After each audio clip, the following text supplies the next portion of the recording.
सर्वमङ्गलमाङ्गल्यं सर्वकल्याणकारकं प्रधानं सर्वधर्माणां जैनं जयतु शासनं जैनं जयतु शासनं। नमस्मै साराय स्वानुभूत्या च कांस्यते चित्स्वभावाय भावाय सर्वभावान्तरचिते आत्मरूपयरूपमद्भुत याहि भवसिन्धुतरो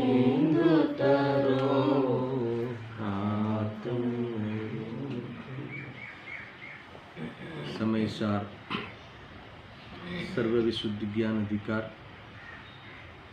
आज गाथा 314-315 चलेगी। इसमें जो 312 और 313 गाथा का जो विषय था उसी विषय को ही आगे बढ़ाते हैं। यानी आत्मा के और ज्ञानावरणादि कर्मों की जो प्रकृति है, परमार्थ से देखा जाए तो इनके बीच में कर्ता कर्म भाव का अभाव है। यानी प्रकृति के कारण, कर्म के कारण आत्मा रागादि करता है और आत्मा के कारण प्रकृति का बंध होता है। परमार्थ से ऐसा नहीं।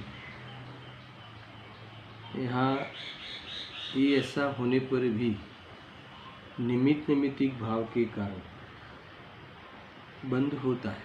ये पंक्ति को आप थोड़ा सा विचार करना। निमित्त नैमित्तिक भाव का अर्थ क्या है? परस्पर निमित्त है। तो जब तक जीव निमित्त के अधीन दृष्टि रखता है अथवा परद्रव्य का लक्ष्य करता है स्वभाव को भूलकर, तब नई कर्म प्रकृतियों का आना होता है, क्या बंद होता है। और वही प्रकृति का उदय आने पर जीव स्वभाव को भूलकर उससे प्रभावित होता है, उसके फल में उपादेय बुद्धि करता है। तो इस प्रकार से स्वयं रागद्वेष रूप परिणमित उसकी प्रकृति के अनुसार होता है। यानी प्रकृति के निमित्त से शब्द का अर्थ उपादान रूप से नहीं लेना। स्वयं जीव भूल करके रागादि होता है और रागादि करता है तो नए कर्म आते हैं। आचार्य देव कहते हैं कि इससे ही संसार है अथवा यही संसार है और इसी से कर्ता कर्म का व्यवहार है। और ऐसे संसार में कर्ता कर्म का नाटक, कर्ता कर्म का पूरा प्रसंग अन्य द्रव्यों के साथ कर्ता कर्म के अज्ञान का प्रसंग हमेशा दिखता है। उसी से संसार चलता है। वही संसार है। भेद क्यों करें? वही संसार है। कर्ता कर्म के अज्ञान के सारे प्रसंग संसार के प्रसंग है। संसार का प्रसंग है यानी बंध का प्रसंग है, यानी दुख का प्रसंग है। अर्थात तो एक प्रकार से अज्ञान का ये महात्म्य है। ये सारा जो बाहर का ये अर्थात तो कर्ता कर्म का जो ये प्रसंग है वो सारा अज्ञान का महात्म्य है। कुल मिला के ये बताना है कि निमित्त नैमित्तिक के जितने भी बाहर में प्रसंग दिखते हैं वहाँ जीव अज्ञान के कारण वहाँ उपादान उपाधि रूप से कर्ता कर्म का मानता हुआ क्लेश ही करता है। ये बात हमें समझनी चाहिए। अब इसी बात को लेकर आगे और ये 2 गाथाएं लिखी है। उत्थानिका पढ़ते हैं पहले। ये अद्भुत है सुनना। उत्थानिका में ऐसा लगता है कि कोई मजबूत विषय है कि अब यह कहते हैं कि जब तक आत्मा प्रकृति के निमित्त से उपजना विनाशना न छोड़े तब तक वह अज्ञानी मिथ्या दृष्टि असंयत है। क्या कहा इसमें? सुनो, यहाँ नहीं मिल रहा है। ठीक। अभी कहते हैं कि जब तक आत्मा प्रकृति के निमित्त से, यानी क्या अर्थ इसका, प्रकृति के अनुसार अगर उत्पाद वे अर्थात तो परिणमित करना छोड़ता नहीं है, उस अनुसार राग द्वेष करना छोड़ता नहीं है, प्रकृति के उदय के अनुसार अर्थात लक्ष्य करके मोह राग द्वेष रूप होने रूप परिणमन छोड़ता नहीं है, तो वह अज्ञानी है। फिर क्या लिखा है, मिथ्या दृष्टि है और असंयत है। क्या अर्थ इसका, अज्ञानी है इसका अर्थ मिथ्या ज्ञानी है, मिथ्या दृष्टि है और मिथ्या चारित्री है। यानी ऐसे जीव को मिथ्या दर्शन, मिथ्या ज्ञान, मिथ्या चारित्र है। असंयत शब्द जो लिखा है ना, वो मिथ्या चारित्र के अर्थ में है। यानी मिथ्यात्व पूर्वक का आचरण वो असंयम है। उपाधि बुद्धि पूर्वक का बाह्य शुभाशुभ आचरण वो सारा मिथ्यात्व, मिथ्या चारित्र है, ये है। और मिथ्या श्रद्धा है, क्योंकि श्रद्धा में भी गलत है, और ज्ञान भी मिथ्यापना है, वेद ज्ञान न होने से। यानी प्रकृति कर्म प्रकृति के अनुसार वह अपना जीवन बनाता है, उसमें ही लक्ष्य करके जीता है, रोता है, उसको ही लक्ष्य करके वास्तव में अपना स्वरूप भूल कर वह सारी दुनियादारी है ना, दुकानदारी या दुनियादारी करता है, कर्ता बन के करता है, उपाधि बुद्धि पूर्वक ये सब विकल्प करता है। तो ये सारा प्रसंग अज्ञान का है, मिथ्यात्व का है, मिथ्या श्रद्धान का है, मिथ्या आचरण का है। चाहे फिर वो दुकान लौकिक हो या धार्मिक हो, दोनों दुकान है। ख्याल है भाई भावेश भाई, मैं पढ़ने वाला हूँ। मैंने सुबह में आपको एक पैराग्राफ पढ़ के बताया था, प्रवचन सार की 236 गाथा, इसमें आएगी, हम लेंगे। अगर समय होगा तो आज लेंगे, नहीं तो कल आएगा। तो इस बात को लेकर आचार्य देव ने इस विषय को के लिए 2 गाथाएं लिखी। यानी चारों गाथाओं में अज्ञान का सामर्थ्य, संसार में जहाँ भी देखो तो अज्ञान की ही बोलबाला है, क्योंकि अज्ञान ही संसार है। ऐसा ही कोई पुत्र, पिता, धन, दौलत संसार नहीं है, वो तो विश्व की एक पदार्थ है, अथवा तो आत्मा की ओर से ले तो ज्ञान के ज्ञेय मात्र है, जानने में आने योग्य पदार्थ है। मगर ये कहते हैं कि बीच में कर्म की लिंक मिल गई। क्या मिली कर्म की लिंक? कर्म के उदय के अनुसार, घाती कर्म के उदय के अनुसार राग द्वेष आदि, और अघाती कर्म के अनुसार शरीर आदि मिलना। तो वहाँ इसने भूल क्या कर दी कि उस अनुसार अपना श्रद्धान, अपना ज्ञान और अपना आचरण करने लगा। ये है संसरण, ये है स्वभाव को चुकना, ये है स्वभाव के साथ अन्याय, ये है वास्तव में अपराध। यही हो रहा है ना। हम यही करते हैं। हमें लगता है कि दुकान चलाते, हमें लगता है कि हम मंदिर में पूजा पाठ करते हैं। ये कहते हैं कि ऐसा नहीं। तुम्हें उस प्रसंगों में, ये सारे प्रसंग क्या है, पूजा पाठ, भक्ति, दयादान, व्रत आदि, समझ में आया ना, और भोग विलास आदि क्या है, बताओ आप। कोई बताएगा? मुझे एक बार बताओ तो मुझे पता चले कि इतने प्रवचनों से जो मैं बताना चाहता हूँ आपके पास पहुँचा। ये क्या है? ज्ञान के ज्ञेय है, नहीं, ज्ञान का ज्ञेय है। देखो, इंद्रिय, शरीर, वस्त्र, पात्र, ये सब पर द्रव्य है, और दयादान, व्रत आदि अशुभ भाव, और भोग आदि, दयादान, व्रत आदि शुभ भाव, और भोग आदि अशुभ भाव, ये सब क्या है? तो ज्ञान की ज्ञेय है। हम अपने को रखते ही नहीं वहाँ भी ये मेरे दोष है, अरे बाद में वो दोष, बाद में दोष तो यहाँ समय सार राग आदि को दोष बताने के लिए समय सार है ही नहीं। राग आदि तो जिसके कारण जन्मते हैं उसको बताना है समय सार। तो ये सब तो ज्ञेय है। अच्छा, ज्ञेय नहीं है क्या? तुम्हें कोई भाव का ख्याल आया ना, पूजा करने का भाव आया, तो पूजा करने का भाव का तुम्हें तो ज्ञान आया ना।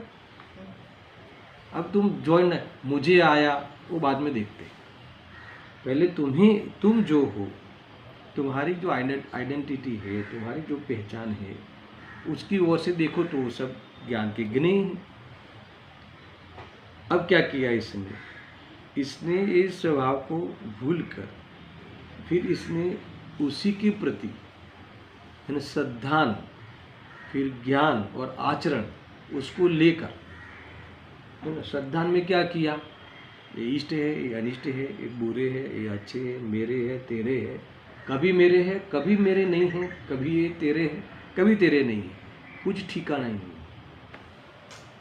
कभी देह मेरा है, कभी मेरा नहीं, कभी पत्नी अच्छी है, कभी बुरी है, कभी उसकी भाषा अच्छी लगती है, कभी बुरी लगती है, कभी मेरी है, कभी मेरी नहीं है, ऐसा कुछ ठिकाना ही नहीं है, क्योंकि ब्रह्म में ऐसा ही होता है। तो इसे इस प्रकार से मिथ्या श्रद्धान, उसको लेकर श्रद्धान संबंधी भूल, ज्ञान संबंधी वेद ज्ञान का विवेक नहीं भूल, और उसको लेकर सुख दुख का आभास, ऐसा करता हुआ संसार, अज्ञान रूपी संसार में बसता है ना। ये संसार अज्ञान रूपी संसार में बसता है, उसी में स्थूल स्थायी है, उसी में संतुष्ट है। संतुष्ट है उसका अर्थ क्या? संतुष्ट का अर्थ पता है?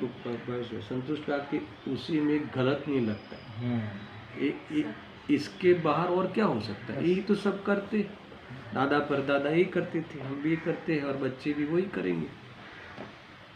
ये है इसकी भूल। अब ये बात को लेकर कोई खास बात इन्होंने यहाँ कही है कि जब तक ये करेगा, जब तक ये परद्रव्य पर भाव के प्रति श्रद्धान, खोटा लिखा नहीं, उत्थान निकाले, प्रकृति के ये सब, प्रकृति के अनुसार, प्रकृति बीच में लिंक आ गई, कर्म के उदय के अनुसार फिर वो उसमें अनुसरण कर लेता है, उसमें वर्तता है, राग द्वेष में उपाधि पूर्वक वर्तता है, समझ में आया ना। वो बाहर की चीज़ें आई तो अपना मानकर वर्तता है। तो ये सब क्या है? अज्ञान है, खोटा श्रद्धान है, और ये सब खोटा आचरण है। यही संसार ये है, देखो। और ये संसार है, कोई कहे कोई बात नहीं, ये रहने दो ना, संसार है तो क्या प्रॉब्लम, अभी भी उसे भाव आसन नहीं हुआ।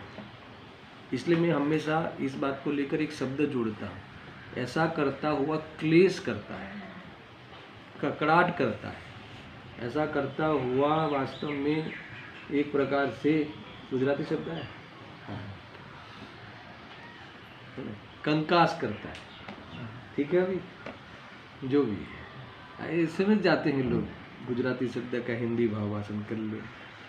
तो ये इस प्रकार से चलता है सब संसार, इसकी दुकान चलती है, बराबर चलती है। अच्छा, घाटे में चलती है कि मुनाफा में चलती है? देखो, ये जज करना बहुत कठिन है, हमें पता ही नहीं कि घाटा और मुनाफा क्या है। आज इंडेक्स बोलते, क्या बोलते, सेंसेक्स क्या बोलते, शेयर बाजार, तो मतलब जबरदस्त बढ़ गया, सारी स्क्रिप्ट तुम्हारी बढ़ गई है ना। ये क्या हुआ, ये क्या हुआ, क्या हुआ, कोई बताएगा? प्रयोग करते हैं क्या जल्दबाजी? ज्ञेय है, तुम्हारे ज्ञान में ज्ञेय है, बराबर। और प्रकृति के उदय में क्या जोड़ा कि आज तो बहुत बढ़िया है, तो ये जुड़ा, उससे जुड़ा, समझ में आया?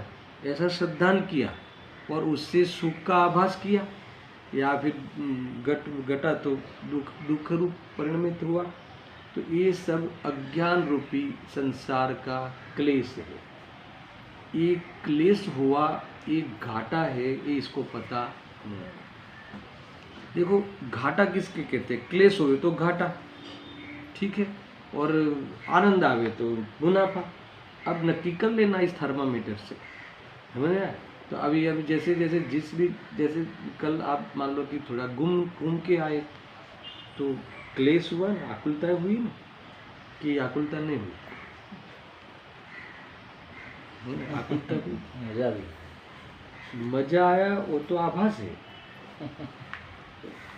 है ना। वो तो फिर वो फ्रेश होने के लिए फिर सोना पड़ा, तो फ्रेश कहाँ हुई? अब सोने के बाद फ्रेश होने के लिए उठना पड़ा, फ्रेश कहाँ होगी? ये देखो, ये आप सिद्धि करो कि क्लेश ही होता है, तो फिर वो घाटा किया कि मुनाफा किया? तो ऐसा ही, तो ऐसा समझना।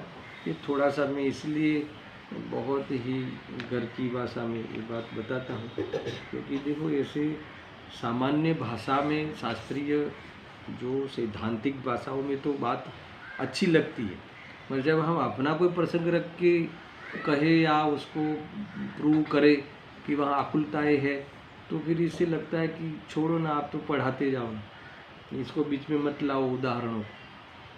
देखो ये समय सार में उदाहरण युक्ति यही साध्य करने की पद्धति बताई, उदाहरण से, युक्ति से, है ना। खाली अब स्वाध्याय करके चला जाना ऐसा नहीं, कोई मतलब नहीं। आगम के अभ्यास से, फिर उदाहरण से, फिर युक्ति से, इसके बाद अनुभव का नंबर आए,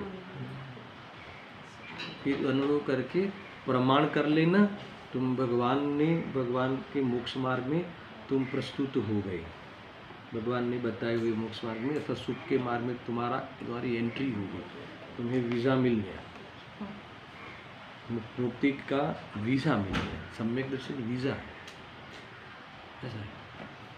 तो थोड़ा शांति से सोचना, नहीं तो ये यूँ ही सब बह जाएगा बातों में, वाणी व्यवहार में ऐसा। तो मैं वो गाथाएँ प्रारंभ करता हूँ। कौन सी है? हाँ, ये पढ़ते हैं पाकरुत। जा एष पयडियट्ठं छेदानेव विमुच्ये अयाणो हवे ताव मिच्छादिठीयसंजो जदा विमुच्ये छेदा कम्मफलमनन्तयं तदा विमुक्तो भवति ज्ञानोपासो मुनि। हिंदी पढ़ते हैं। उत्पाद व्यय प्रकृति निमित्त जो जब ही तक नहीं परितजे अज्ञानी मिथ्यात्वी असंयत तब ही तक वो जीव। क्लियर है? उत्पाद व्यय प्रकृति निमित्त जो जब ही तक नहीं परितजे, प्रकृति के अनुसार स्वभाव को भूलकर परिणमन करना, राग द्वेष में प्रवृत्त करना, जब तक त्याग नहीं करेगा, प्रकृति के अनुसार सुनना, ये तो एक शब्द रख दिया निमित्त की ओर से, मगर उसका फल देखना, द्रव्य कर्म का फल, भाव कर्म और नु कर्म, ये द्रव्य कर्म के फल है। घाती कर्म, जो चार घाती चार अघाती, तो जो चार घाती द्रव्य कर्म है उसका फल क्या है? राग आदि, और अघाती का शरीर आदि नु कर्म, 19वीं गाथा। ठीक है, उसमें क्या करता है ये? वो पहले तो उसमें 2 सर्टिफिकेट याद करो, भूल मत जाओ। वो दोनों कैसे है? औद्गलिक है, फिर आत्मा के तिरस्कार कराने वाले। वहाँ तक प्रॉब्लम नहीं है, ये तो समझ में आ गया, आपने परिचय करा दिया। मगर इसमें जब तक अभेद बुद्धि करता है, अभेद बुद्धि करता है, उसका अर्थ क्या है?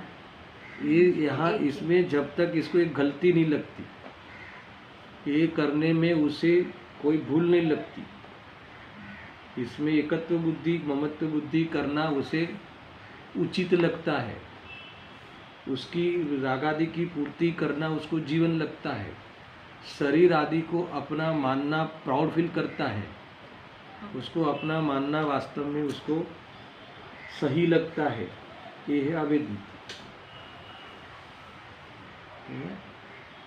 देखो ऐसा है, तो बताओ, थोड़ा प्रयोग करें उससे। पुण्य का उदय अच्छा कि पाप का उदय अच्छा? सही सही कहना भाई, तुम्हारी बुद्धि से कहना, शास्त्र की बुद्धि से नहीं। थोड़ा एनालाइज करो, थोड़ा विस्तार करो। मान लो कि बाहर में ठाठ हो, बढ़िया सा गाड़ी बंगला, भोजन आदि की व्यवस्था, अच्छा व्यापार, सब इज्जत शोहरत, ये सब अच्छा, कि बाहर में खाने के वांदे हो, बेइज्जत करते हो लोग, कोई पूछता नहीं हो, ये दोनों में कौन सा प्रसंग अच्छा? नहीं है जवाब। सोचा बहुत भारी लग रहा है, बोलो सबकी। नहीं, तुम्हें क्या लगता है, वो पूछ रहा है। अच्छा लगता है। तो ये कहते हैं कि इसमें एक किसमें अभेद बुद्धि हुई? ये नो कर्म में अभेद बुद्धि हुई। यानी तुम्हें कोई सहयोग इष्ट लगता है, कोई सहयोग अनिष्ट लगता है। यानी उसके साथ जीना अच्छा लगता है, किसी के साथ जीना अच्छा नहीं लगता। तो ये परद्रव्य के साथ तुमने अपने जीवन की कल्पना करी, तो ये नो कर्म के साथ अभेद बुद्धि। अभी और थोड़ा ले, मान लो कि एकदम स्वाध्याय करने का भाव, अभक्ष्य आदि का त्याग करने का परिणाम, व्रत आदि करने का परिणाम, भगवान की भक्ति करने का परिणाम, करोड़ों रुपए के दान देने का परिणाम, मंदिर जी आदि को बंधवाने का परिणाम, वो अच्छा कि 5 इंद्र के विषय के भोग के परिणाम अच्छा? भारी है, है? नहीं, आप, हमने ऐसा कहा, हम लोग, आपको कौन सा अच्छा लगता है? ये है ना, ये भाव कर्म में एकत्र बुद्धि, भाव कर्म में आप कहोगे वही भक्ति कर्म, वितराग भाव ही एकमात्र उपाधि है, बाकी कोई भाव उपाधि नहीं।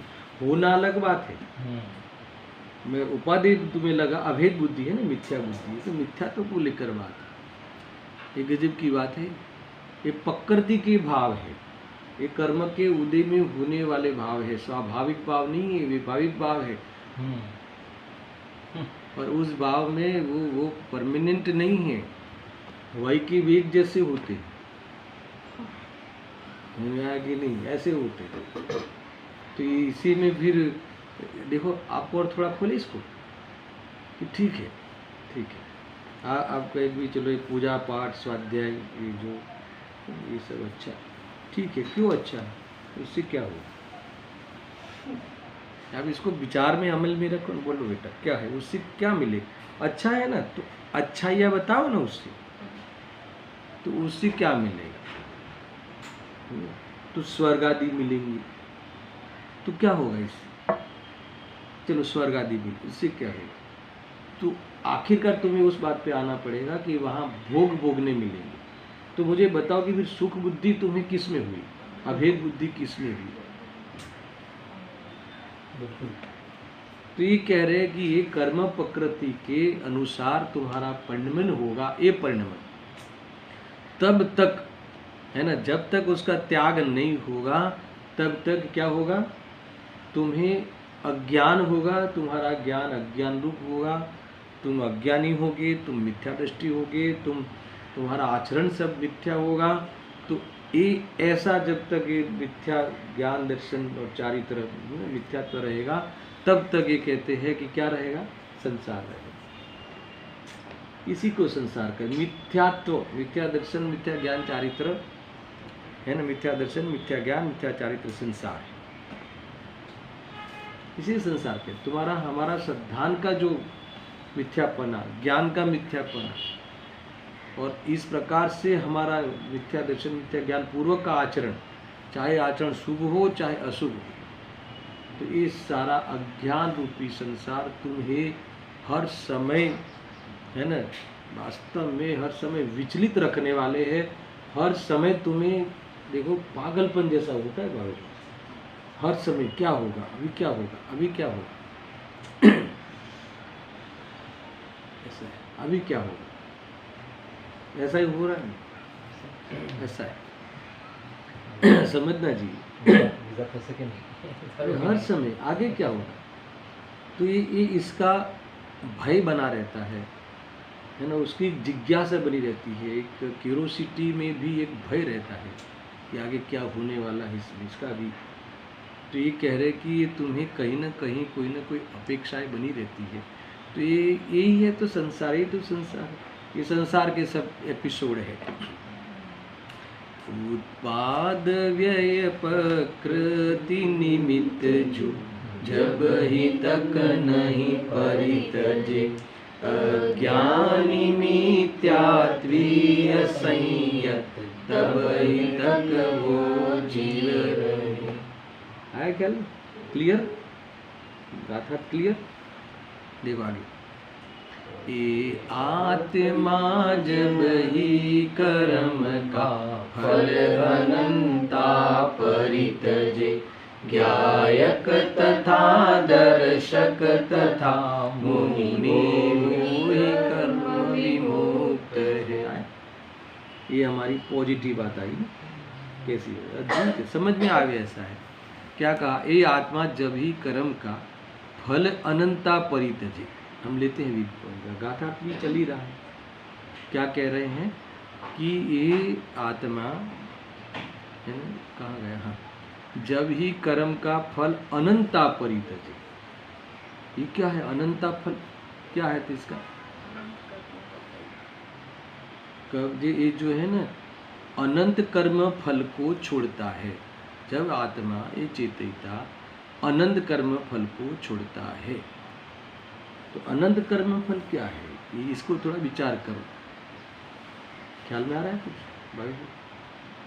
ये इसका विचार करो कि अनंत कर्म फल को, इसका अनंत कर्म फल क्या है? देखो, ये जो कर्म का फल है ना, कर्म का फल है वो अनंत दुखमयी है। यानी ये जब तक ये इसको यहाँ कहते हैं कि आत्मा अनंत कर्म फल को छोड़ता है ना, त्यागता है, इसमें दृष्टि छोड़ देता है। यानी कर्म फल के अंतर्गत मिलने वाली परमाणु मात्र जैसी चीज़ को भी, परमाणु मात्र चीज़ को, तो आप कहो कि हमें अनंत फल कहाँ मिला है? अनंत फल कहाँ मिला है? आपको अनंत चीज़ें मिली है? मुझे थोड़ा इसमें बता रहा, अनंत मिली है? अभी अनंत मिली है? अभी अभी थोड़ी तो मिली है। आप अनंत फल क्यों कहते हो? तो इसमें अनंत फल घटाओ कि ये ऐसा है कि बाहर में मिलने को मिलना नहीं कहते। तुम्हारी वासना में एक परमाणु को लेकर भी अगर सुख बुद्धि हो तो पूरे लोकालोक की वासना है। मिथ्यात्व इसे कहते हैं। मिथ्यात्व किसे कहते हैं? कितना पैसा मिले तो तुम्हें संतुष्टि हो जाएगी। मुझे तुम एक बार हिसाब लिख के बताओ। तुम्हारे पास 1 करोड़ की पूंजी है, तुमने कहीं लगाई है किसी बाजार में, तो इसका 1 करोड़ का कितना हो जाए? हम बोलेंगे तो ऐसा, हमें तो 10-20% मिल जाए तो बहुत संतोष है। मेरे यहाँ ये कहते हैं कि अगर मिथ्यात्व हो, तुम्हें एक परमाणु से भी, तुम तो 10-20% तो बहुत हो गए मगर तुम्हें 1 पैसा में भी तुम्हें वो कि मिल जाए तो मेरा काम हो जाए, तो कहते हैं कि उस मिथ्यात्व के अंश में लोकालोक, अनंत लोकालोक मिल जावे, ऐसी अंदर में वासना, ऐसी अंदर में वृत्ति, ऐसी दृष्टि पड़ी। क्यों? क्योंकि तुम चैतन्य स्वरूप आत्मा को भूले हुए हो। क्योंकि तुम्हें जहाँ सुख है उसका पता नहीं है। तुम्हें अभी तुम्हारी कसाई के अनुसार इतना मिल जाए तो ठीक है, पर मिथ्यात्व में तो मुझे कोई चीज़ मिले, इसका अर्थ है कि लोकालोक मिल जाए, ऐसी वासना अंदर में पड़ी है। तो यहाँ कहते हैं कि अनंत कर्म फल को, यानी ऐसे इस मिथ्यात्व को जब त्यागता है, छोड़ता है। ख्याल में है? थोड़ा लॉजिक भाई आया लॉजिक ख्याल में? हमें लगता है कि हम संतोषी हैं। अरे तुम 1 परमाणु की भी वांछा रखी तो संतोषी कैसे हुई? स्वभाव के बिना संतोष कैसे होता? नहीं आया समझ में? बढ़िया। वो विचार ना कोई भ्रम नहीं रह जाता हो। है ना, परमाणु मात्र में थी। हमें ऐसा देखो, कसाई की शक्ति अभी इतनी नहीं है ना, मगर मिथ्यात्व में तो सब चीज़ अपने करने की, एक चीज़ अपने करने की बुद्धि है ना, तो उसे पूरी दुनिया को अपनी करने के अंदर में वासना पड़ी, अभिप्राय की वासना में। मगर कसाई की शक्ति अभी, कसाई की शक्ति ही नहीं है इतनी भोगने की अथवा उसमें प्रवृत्ति करने की, तो 10-20% हो जाएगा। मगर एक 10-20% का अर्थ है ना कि तुम्हें 1% के लिए भी तुमने बाहर दृष्टि करी तो तुम्हारी बाहर लोकालोक की दृष्टि तुम्हारी है ही, मिथ्यात्व है तो है ही। देखो इसीलिए भाई जब तक मिथ्यात्व नहीं छोड़ते ना तब तक व्रत होते ही नहीं। मिथ्यात्व के सद्भाव में व्रतादि हो ही नहीं सकते। ये बहुत ये जो मूल अध्यात्म का ये जो नारा है ना कि जब आत्मा की दृष्टि नहीं हो इसके व्रतादि सच्चे नहीं होते। गुरुदेव सिद्ध तो क्या होते ही नहीं व्रत। बाहर में आया था ना, इंद्रिय के भोग नहीं दिखे, बाहर में फिर वो सारी चीज़ें नहीं दिखी। समझा? बताऊँ? पहले बता दो, ले लो कौन बताऊँ। गजब की बात है ये, देखो मिल जाए तो पेज नहीं रखा आज। ये अपना 8वीं बार, अरे कौन सा है, 18वीं बार के प्रवचन वाली बात, पेज में लिखा है 9वां भाग है। देखो कि प्रवचन सार की 236 गाथा में कहा है, जे जीवों ने स्वपनु वेद ज्ञान न थी, बस चूका, फिर तो खत्म, सम्यक दर्शन नहीं है ना, तो फिर अब क्या क्या करता है सुनना। तेमने भले कदाचित 5 इंद्रियोना विषयનો संयोग न देखातो त्याग, 6 जीवनी का द्रव्य हिंसा न देखाती, અને बहुत ही बाहर में विद्या समिति आदि का जीवन है, અને એ રીતે સંયોગથી નિવૃત્તિ भी દેખાતી है, तो પણ કાયા અને કસાયો સાથે એકતા માનનારો તે જીવોને ખરેખર 5 ઇન્દ્રિયોના વિષયોની અભિલાષાનો નિરોધ નથી, હિંસાનો જરાય અભાવ નથી, અને એ રીતે પરભાવથી बिल्कुल निवृत्त नहीं। तो फिर ये सब किया हुआ वो सब क्या है? कोई बता सकता है ये क्या है? अगर तुम्हें आत्मदर्शन नहीं है तो वो सब क्या है बता दो। तो आज 14 है, मजूरी, ये हमारा आज उपवास है, आज हमारा एकासन है, वो सब क्या है? थोड़ा कड़क बोलो। ये मिथ्याचारित्र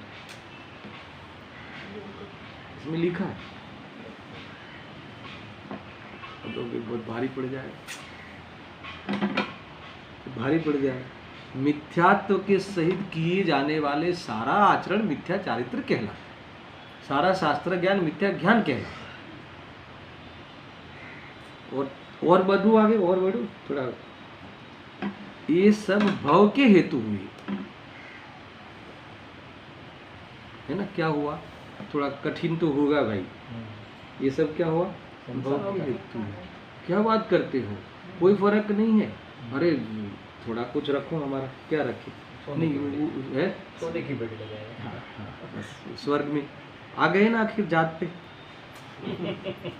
उपादेय बुद्धि मिथ्यात्व की जात, यही तो है मिथ्यात्व की जात। हमें स्वर्ग चाहिए।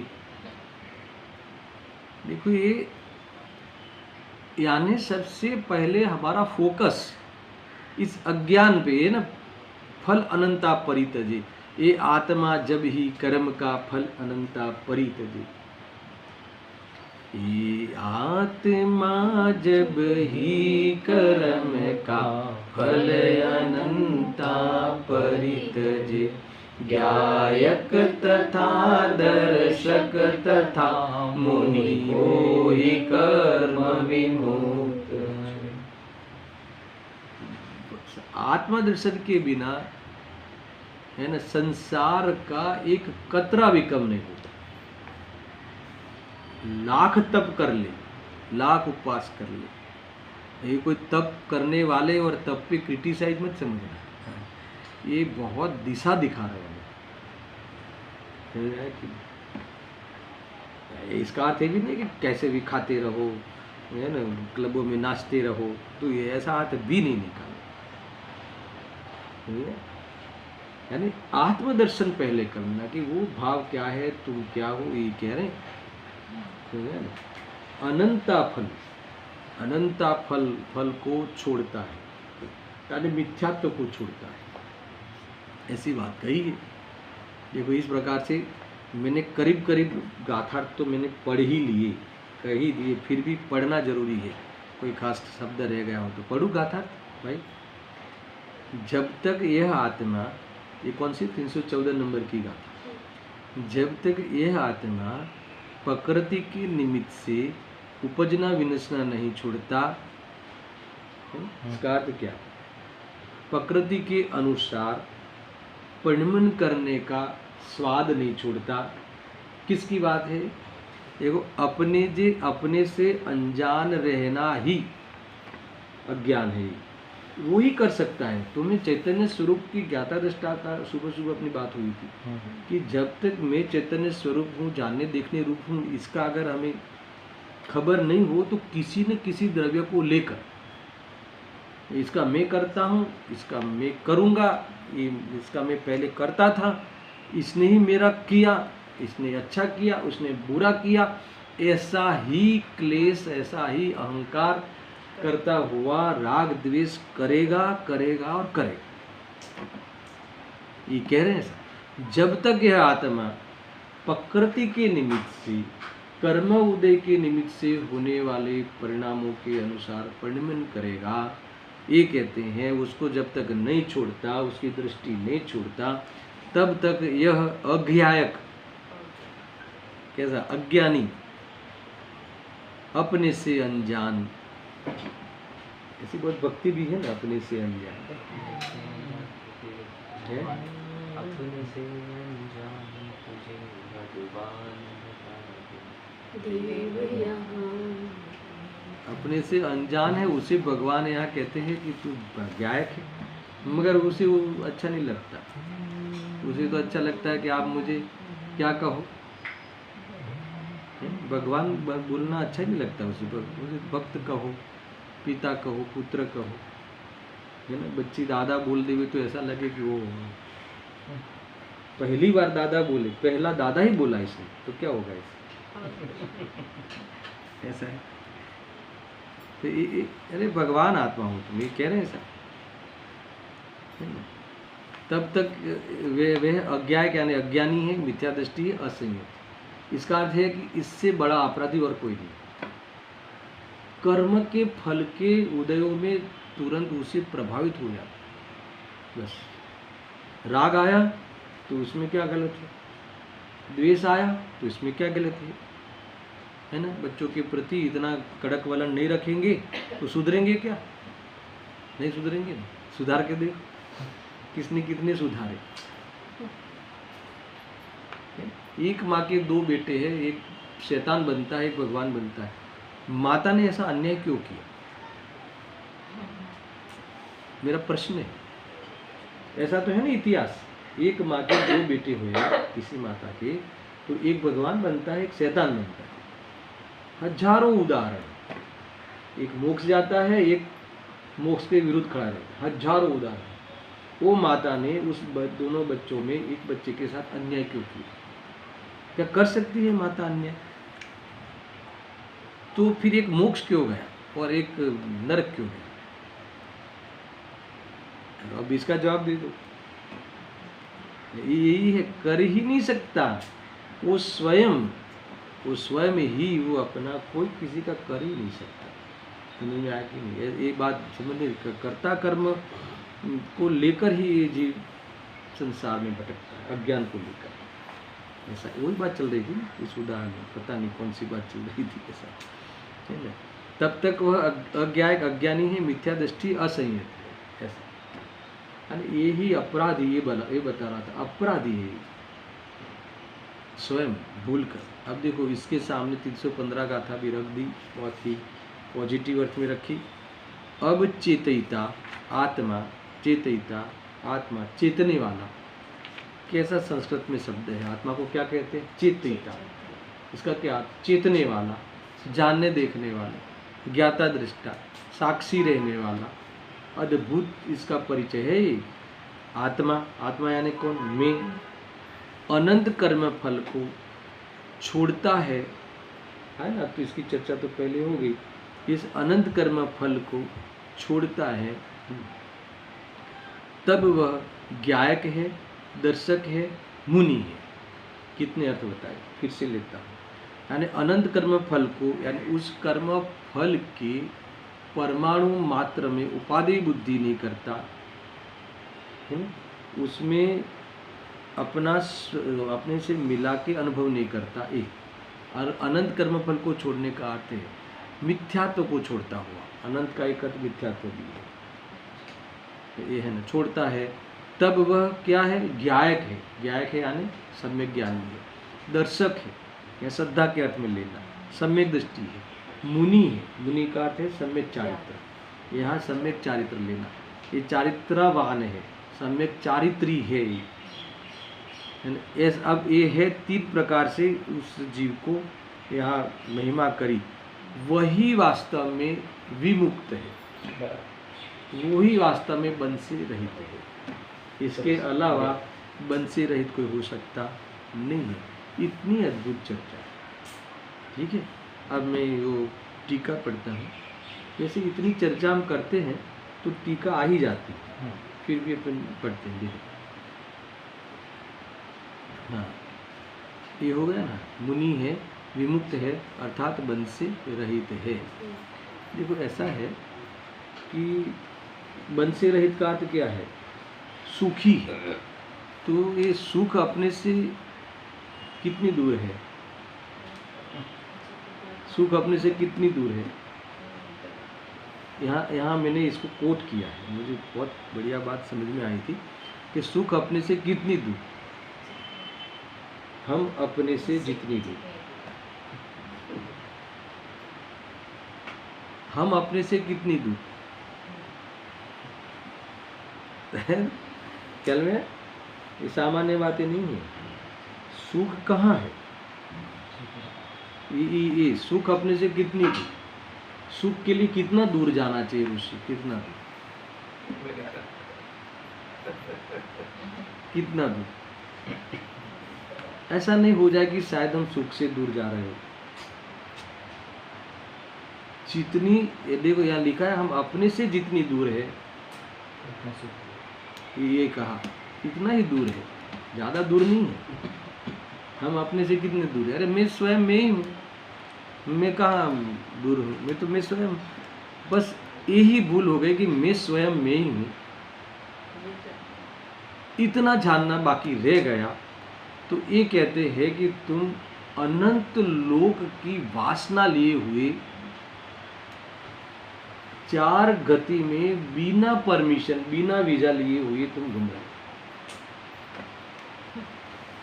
कोई जरूरत नहीं पड़ती, टपकते हैं कीड़ी में, मकोड़े में, कहीं न कहीं टपकते। रुलता है, जरा सोचना इसके बारे में। जल्दी से जल्दी समेटो, जल्दी से जल्दी तुम अपने आपके साथ रहने का है ना फैसला कर लो। फैसला करने की जरूरत है, बाकी तो सब उपलब्ध है। ख्याल है, फैसला से वंचित मत रहो, बर्बाद हो जाएगा ये चीज।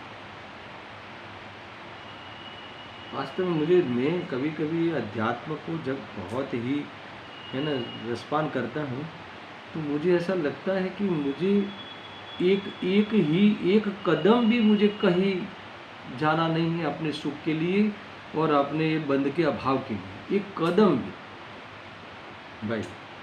अरे एक परिणाम तक नहीं जाना है, कदम तो बहुत दूर।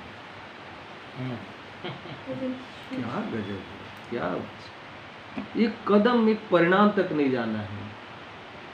इतना अपरिणामी तत्व आत्मा, इतने भगवान आत्मा, शाश्वत प्रभु, तुम्हें जो शाश्वत चीज ही आश्वत कर सकती है। तुम्हें जो शाश्वत नहीं है वो तुम्हें कभी आश्वत नहीं कर सकता, गारंटी से नहीं कर सकता। उपाय गलत मत करो,